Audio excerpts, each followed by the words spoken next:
어릴 적 유행가들을 들어보면은 하나같이 다 주제가 같았습니다. 그건 요즘도 비슷합니다. 저마다 멜로디도 다르고 노래를 부르는 가수도 다르지만 주제는 대부분 사랑입니다. 유행가만이 아닙니다. 드라마에서도 영화에서도 이 사랑 이야기가 빠지는 경우는 정말 찾아보기 어렵습니다. 사랑이란 주제는 아주 보편적입니다. 어느 누구나 쉽게 공감하고 또 공감하기 쉬우니 그 내용에 잘 빠져들게 됩니다. 대중성에 있어서 이 사랑만한 주제가 없을 겁니다. 사랑은 부모 자녀 사이에서, 연인 사이에서, 또 친구 사이에서, 그리고 여타 다른 모든 관계에서 나타납니다. 사랑의 반대인 미움 역시도 이야기를 만드는 중요한 주제이기도 합니다. 미움 때문에 복수나 이별, 전쟁과 같은 이야기들이 펼쳐집니다. 이 미움도 사랑이라는 넓은 울타리 안에 포함시킨다면 우리가 접하는 노래, 영화, 드라마, 소설과 같은 모든 이야기들에서 사랑을 빼놓을 수 없습니다. 그런데 요한일서를 읽다 보면 사랑하지 않는 사람들은 하나님께 속하지 않았다고 합니다. 오늘 본문 8절에서도 사랑하지 아니하는 자는 하나님을 알지 못하나니 라고 말씀합니다. 이 말씀을 생각해 보면 하나님을 알지 못하고 하나님께 속하지 않은 사람은 사랑하지 않는 사람이라고 결론에 다다릅니다. 신자가 아니면 사랑을 할 수 없다는 겁니다. 정말 그렇습니까? 신자가 아니면 사랑할 수 없습니까? 앞서 말씀드린 것처럼 세상에서 얼마나 많은 사랑 이야기와 노래들이 가득합니까? 우리가 사는 세상 속에 사랑을 뺀 이야기를 찾기가 더 어려울 정도입니다. 그런데 요한 사도는 왜 하나님을 믿는 신자만이 사랑을 할 수 있는 것처럼 말씀하고 있을까요? 여기서 우리는 세상의 사랑과 하나님의 사랑을 확실하게 구분해야 합니다. 요한 사도는 이 하나님의 사랑과 세상의 사랑을 확실하게 구분하고 있습니다. 요한일서 2장 15절입니다. 이 세상이나 세상에 있는 것들을 사랑하지 말라. 누구든지 세상을 사랑하면 아버지의 사랑이 그 안에 있지 아니하니. 사도는 육신의 정욕, 안목의 정욕, 이생의 자랑, 이생의 자랑과 같은 것들이 세상으로부터 나왔으니 이런 것들을 사랑하지 말라고 합니다. 이런 정욕적인 사랑은 우리 하나님 아버지의 사랑이 아닙니다. 따라서 세상의 사랑과 하나님의 사랑은 완전히 다릅니다. 그렇다면 과연 하나님께서 우리에게 보여주신 참 사랑은 무엇일까요? 그리고 우리가 해야 할 하나님의 사랑이란 무엇일까요? 이 시간 말씀을 통하여 하나님께서 우리에게 보여주신 참 사랑을 확인하려고 합니다. 사랑하는 성도님들, 우리가 하나님께서 보여주신 사랑 그대로 우리도 사랑할 수 있기를 원합니다. 먼저 사랑의 이유를 살펴보겠습니다. 하나님은 우리를 왜 사랑하셨을까요?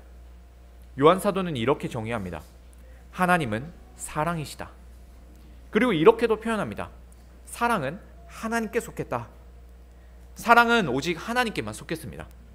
하나님으로부터 시작되지 않았다면 그건 사랑이 아닙니다. 왜냐하면 하나님 당신이 사랑이시기 때문입니다. 따라서 우리가 사랑하기 위해서는 먼저 하나님 안에 있어야 합니다. 하나님은 사랑이시니 사랑을 행하십니다. 하나님의 사랑은 멈추어 있는 것이 아닙니다. 적극적으로 움직입니다. 하나님은 사랑이시니 그 사랑의 행위가 적극적으로 드러납니다.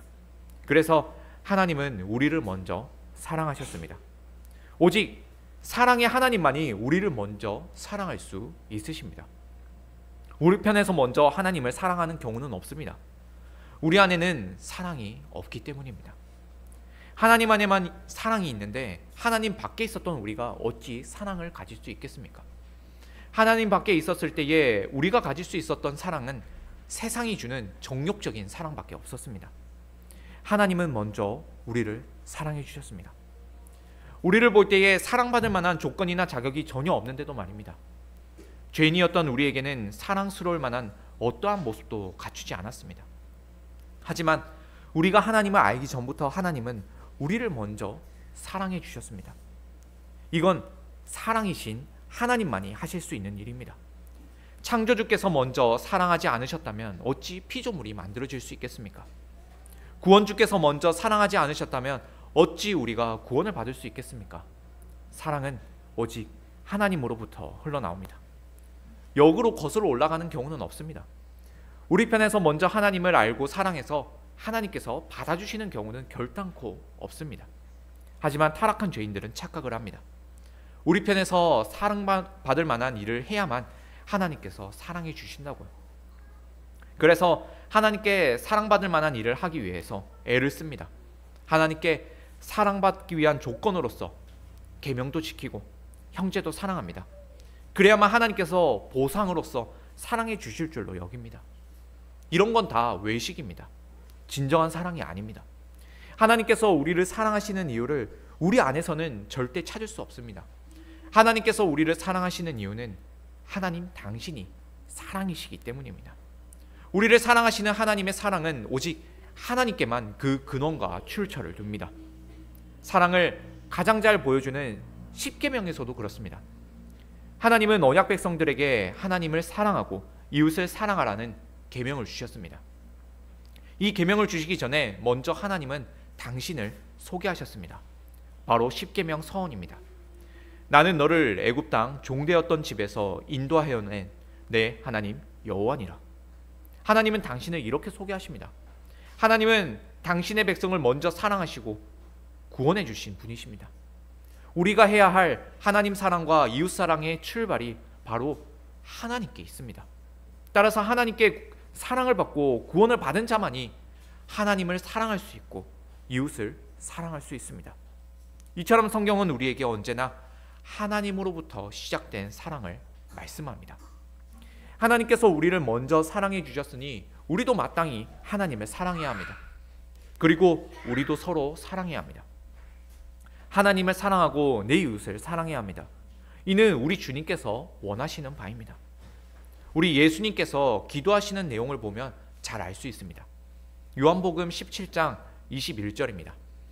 아버지여, 아버지께서 내 안에, 내가 아버지 안에 있는 것 같이 그들도 다 하나가 되어 우리 안에 있게 하사 세상으로 아버지께서 나를 보내신 것을 믿게 하옵소서. 아버지는 아들 안에, 아들은 아버지 안에 계십니다. 서로 안에 거하시며 하나가 되십니다. 이렇게 삼위께서 하나이신 것처럼 아버지는 교회와도 하나가 되기 위해서 이 세상에 아들을 보내셨습니다. 그리고 아들께서는 아버지의 뜻을 따라 교회와 하나가 되기 위해서 이 세상에 오셨습니다. 아버지, 아들, 성령께서 하나이십니다. 그리고 교회는 이 삼위 하나님 안에서 하나가 됩니다. 삼위 하나님과 교회가 하나가 되었으니 이 교회 안에 있는 성도들이 하나가 되는 건 너무나도 마땅합니다. 성도들이 교회와 삼위 하나님 안에 거하고 있다면 성도 모두가 서로 사랑하고 하나로 연합하는 건 아주 당연한 일입니다. 우리 하나님 안에는 분열이 없습니다. 우리 하나님은 하나 된 것을 결코 둘로 나누지 않으십니다. 전능하신 하나님께서 붙잡고 있는 이 연합이 얼마나 강력하겠습니까? 이 세상 그 어떤 강력한 것이라 하더라도 이 사랑의 연합을 깰 수는 없습니다. 만일 교회 안에 누군가가 성도의 교제를 찢으려고 한다면 그 사람은 단순히 성도 간의 교제를 찢으려는 사람이 아닙니다. 삼위 하나님과 교회의 교제를 찢으려는 사람입니다. 나아가 삼위 하나님의 하나됨까지도 찢으려는 망령된 사람입니다. 그래서 요한 사도는 계속해서 사랑하지 않는 사람은 하나님 안에 없고 하나님을 알지 못한다고 강조했습니다. 우리 예수님의 기도를 보아도 잘 알 수 있지 않습니까? 거룩하신 아들께서는 우리와 하나 되기 위해서 육신을 입고 이 땅에 오셨습니다. 하나님과 교회가 하나 되기 위해서, 그리고 교회 안에 있는 성도들이 하나 되게 하려고 이 땅에 오셨습니다. 만약 성도 간의 교제를 깨뜨리려고 하는 사람이 있다면 그는 아들을 보내신 아버지의 뜻을 거역하는 사람입니다. 이 땅에 육신을 입고 오신 아들을 모욕하는 사람입니다. 성령을 회방하는 죄인입니다. 따라서 누구든지 예수님을 주님으로 살아계신 하나님의 아들로 고백한다면 사랑하지 않을 수가 없습니다. 하나님을 사랑하고 이웃을 사랑하여서 하나가 될 수밖에 없습니다. 서로 사랑한다는 건 서로 하나가 되는 겁니다. 사랑과 하나됨은 같습니다. 예수님께서 기도하신 내용을 이어서 보면 더욱 잘 나타납니다. 좀 전에는 요한복음 17장 21절을 읽었는데 이번에는 23절입니다. 곧 내가 그들 안에 있고 아버지께서 내 안에 계시어 그들로 온전함을 이루어 하나가 되게 하려 함은 아버지께서 나를 보내신 것과 또 나를 사랑하신 같이 그들도 사랑하신 것을 세상으로 알게 하려 함이로소이다. 예수님은 서로 안에 거하며 하나가 되는 일과 사랑하는 일을 동일하게 사용하십니다. 결국 서로 사랑한다는 건 서로가 서로 안에 거하는 연합을 말합니다.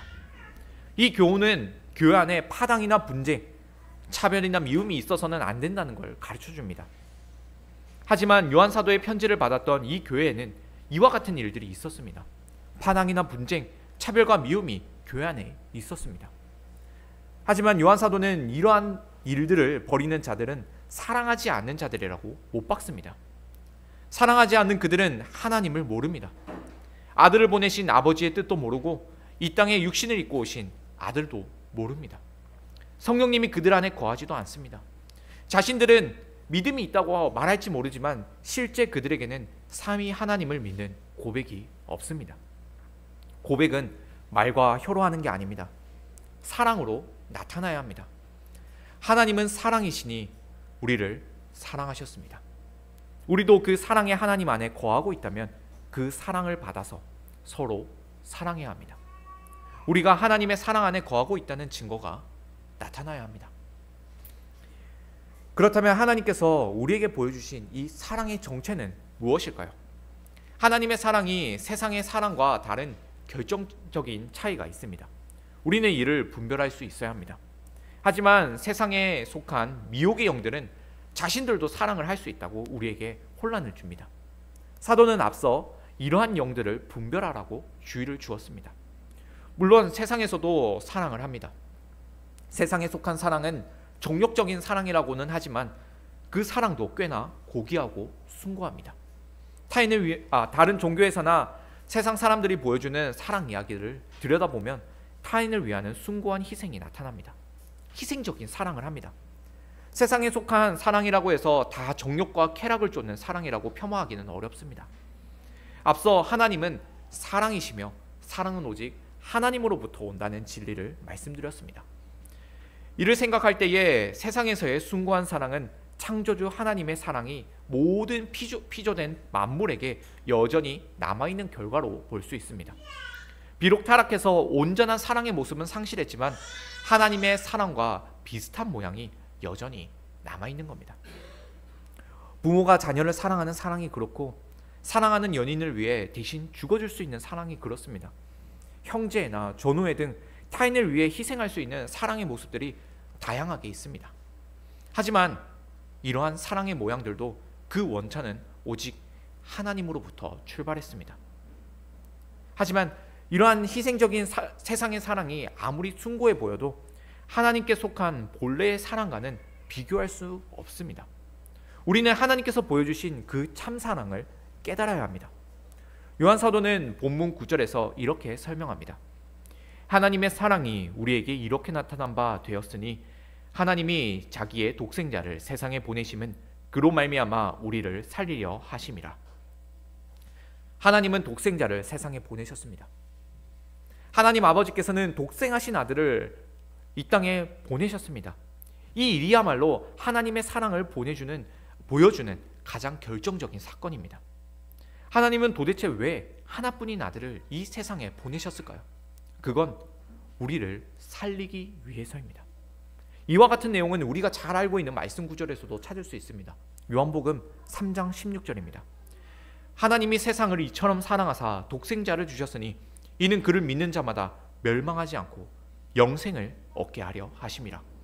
하나님은 그를 믿는 자에게 영생을 얻게 하시려고 독생자를 이 세상에 보내셨습니다.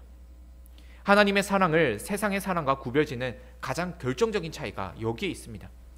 바로 생명입니다. 세상의 사랑은 아무리 숭고한 희생이 있다 하더라도 타인에게 생명을 줄 수 없습니다. 영원한 생명은 오직 하나님만이 줄 수 있습니다. 이 세상 사람들 중에 어느 누가 영생을 다른 사람에게 줄 수 있겠습니까? 자신에게 없는 것을 어찌 다른 사람에게 줄 수 있겠습니까? 오직 생명이신 우리 하나님만이 당신 안에 넘치는 영생을 우리에게 줄 수 있으십니다. 하나님께서 주시는 이 생명은 아주 특별합니다. 요한 사도는 요한복음에서나 요한 1서에서나 예수님을 독생자라고 표현합니다. 이 독생자라는 표현에서 하나님께서 주시는 생명의 독특함이 있습니다. 본문 7절을 보면 사랑하는 자마다 하나님으로부터 나서라고 합니다. 이 하나님으로부터 났다는 건 하나님으로부터 태어났다는 겁니다. 하나님의 자녀입니다. 우리도 다 하나님의 자녀가 되었습니다. 그런데 예수님은 독생자이십니다. 하나뿐인 아들이십니다.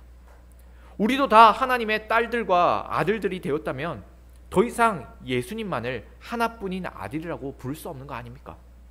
하지만 우리가 하나님의 아들들과 딸들이 될 수 있는 이유는 이 독생자 예수 그리스도께 있습니다. 우리는 다 독생자 예수 그리스도 안에서 하나님의 자녀가 됩니다. 독생자는 단순히 하나밖에 없는 아들이라는 의미를 훨씬 뛰어넘습니다. 다른 아들들과는 완전히 구별되는 특별한 아들입니다. 이 독생자 안에만 사랑이 있고 생명이 있습니다. 이 독생자를 통해서만 하나님의 자녀가 되는 권세를 누릴 수 있습니다. 우리는 기독교입니다. 그리스도교입니다. 이 그리스도라는 말에 우리의 정체성이 들어있습니다. 또한 독생자의 독특함이 있습니다. 하나님께서 주신 생명의 특별함이 있습니다. 다른 사랑이나 다른 생명과는 완전히 구별되는 독생자만이 줄 수 있는 특별함이 있습니다. 우리는 독생자 예수 그리스도 안에서만 사랑과 생명을 누립니다. 예수 그리스도만이 생명 얻는 사랑을 줄 수 있으십니다. 독생자 예수 그리스도께서는 우리가 생명을 누릴 수 있도록 우리 죄를 속하여 주셨습니다. 죄는 우리로 생명을 누리지 못하도록 방해합니다. 죄는 결국 사망에 이르게 합니다. 따라서 사람은 이 죄를 사함받지 못하고서는 결코 이 사망으로부터 벗어날 수가 없습니다. 때문에 우리 주님께서는 우리 죄를 사하기 위해 스스로 화목제물이 되셨습니다. 우리 죄를 속죄하는 희생제물이 되셨습니다. 그리하여 우리가 죄의 방해를 받지 않고 하나님 안에서 생명을 누릴 수 있도록 하셨습니다. 우리 죄는 사랑하지 않는 죄입니다. 아들을 보내신 아버지의 뜻을 거역하는 반역입니다. 생명 주시는 예수 그리스도를 고백하지 않는 죄입니다. 삼위 하나님과 연합하지 않는 죄이며 성도의 교제를 찢어버리는 죄입니다. 따라서 우리는 더 이상 이 참람한 죄를 짓지 말아야 합니다. 서로 사랑해야 합니다. 하나님께서 우리를 사랑해 주신 것처럼 서로 사랑해야 합니다. 하나님은 우리가 생명을 얻도록 당신의 특별한 사랑을 보여주셨습니다. 독생자 예수 그리스도라는 사랑을 우리에게 주셨습니다. 그렇다면 우리도 이와 같이 사랑해야 합니다. 내 형제 자매가 삼위 하나님 안에서 생명을 얻을 수 있도록 그 입에 참된 신앙 고백이 있을 수 있도록 도와야 합니다. 하나님을 바르게 신앙 고백하지 못하는 형제 자매가 있다면 권면하고 가르쳐야 합니다. 위로가 필요하면 위로하고 구제가 필요하면 구제를 해야 합니다. 그래서 교회는 신방을 하며 성도들의 안위를 살핍니다. 말씀을 듣고 읽음으로써 참 신앙 안에 놓여 있는지를 확인을 합니다. 경제적으로 어려움은 없는지, 마음에 고통과 낙심은 없는지 살핍니다. 이 모든 행위들이 생명 얻는 사랑이 나타나는 모습입니다. 이런 사랑의 행위를 한 가지 더 이야기하자면 권징이 있습니다. 하나님의 사랑을 잘 모르는 사람들은 이 권징이 매정하고 혹독한 교회의 표지라고 생각할 겁니다. 하지만 하나님의 사랑을 정말로 깨닫는다면 권징이 얼마나 아름다운 사랑의 행위인지 알게 됩니다. 예수 그리스도께서는 우리 죄를 속하기 위해서 희생제물이 되셨습니다. 우리가 정말 예수 그리스도의 구속을 받았다면 더 이상 죄를 짓지 말아야 합니다.